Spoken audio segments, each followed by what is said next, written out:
Jokowi buat 136 pabrik nikel. Eropa iri hanya punya 2 biji. To announce that at the heart of the Paris mechanism we are now creating a new hub in Poland, which will become operational already this week. It is quite simply a network of warehouses from which goods can be transferred quickly into Ukraine. So this hub will guarantee a rapid, reliable and cost-effective delivery. Kita yang sudah bertahun-tahun ekspornya ini ke ore seperti ini bahan mentah bergunung-gunung. Sekarang kita kerjakan di sini dan nilai tambah itu ada di dalam. Selain itu juga muncul yang namanya lapangan pekerjaan seperti di sini 27.000 tenaga kerja yang bisa rekrut oleh perusahaan. Belum income untuk negara, pajak.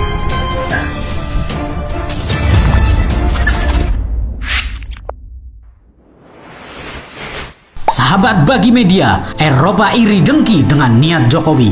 Niat tersebut akan digagalkan oleh Eropa dengan berbagai cara liciknya.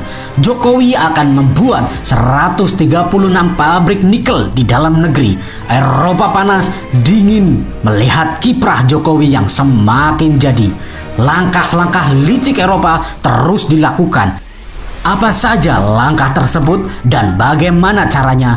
Mari kita bahas. Sahabat Bagi Media, hebatnya presiden kita. Indonesia terus menjadi sorotan dunia internasional. Indonesia ditargetkan akan memiliki ratusan pabrik nikel yang akan berdiri hingga tahun 2025 ini. Dari catatan Asosiasi Penambang Nikel Indonesia atau APNI, Indonesia akan memiliki sebanyak 136 pabrik nikel sampai tahun 2025. Hebat sekali bukan? Sampai 136 pabrik dan mengalahkan Uni Eropa yang hanya mempunyai beberapa biji saja. Medikartin Lengkai menyebutkan, saat ini di tahun 2023 Indonesia memiliki 43 pabrik pengolahan nikel. Ditargetkan sampai dengan tahun 2025 akan ada sebanyak 136 smelter nikel. Wah, sangat luar biasa Indonesia. Kita bisa menyalip negara-negara tengil. Itu soal hilirisasi. Sahabat Bagi Media, adapun pabrik ini diperuntukkan untuk konsumsi biji nikel di dalam negeri terlebih dahulu.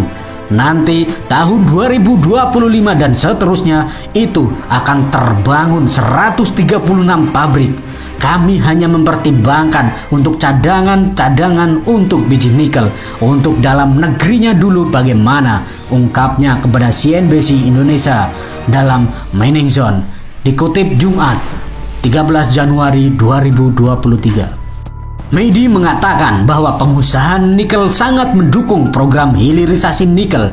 Seperti diketahui, Indonesia sudah mendapatkan keuntungan jumbo dari hilirisasi nikel sejak 2020 lalu.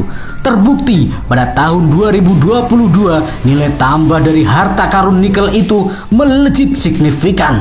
Kalau kita review dulu, sejak pemberhentian ekspor biji nikel di tahun 2020 awal yang akhirnya kita dapat gugatan WTO, sebenarnya program hilirisasi nikel ini sudah teramat berhasil. Malah bagi Mimin ini terlalu over. Sahabat Bagi Media, seperti diketahui, Indonesia memiliki kandungan biji nikel mencapai 11,7 miliar ton dan cadangan 4,5 miliar ton. Dan yang termasuk nikel kadar rendah atau limonit nikel dan nikel kadar tinggi saprolet nikel tak tanggung-tanggung. Dari sisi produksi, Indonesia juga menduduki juara pertama. Bahkan USGS memprediksikan bahwa produksi nikel dari Indonesia pada tahun 2021 sukses meningkat hingga 30% dengan kontribusi terbanyak dari proyek nikel pig iron dan baja tahan karat integritasi.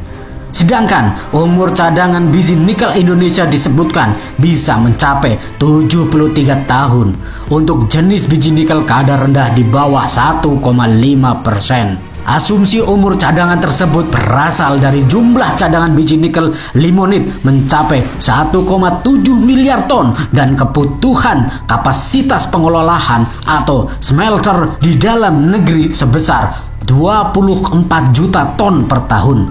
Hebat kan presiden kita ini? Bagaimana menurut kalian? Apakah Indonesia mampu menghadapi Eropa yang tangil itu? Jangan santuy terus. Mari kita barbar. Merdekalah kita seutuhnya. Merdeka. Hurra!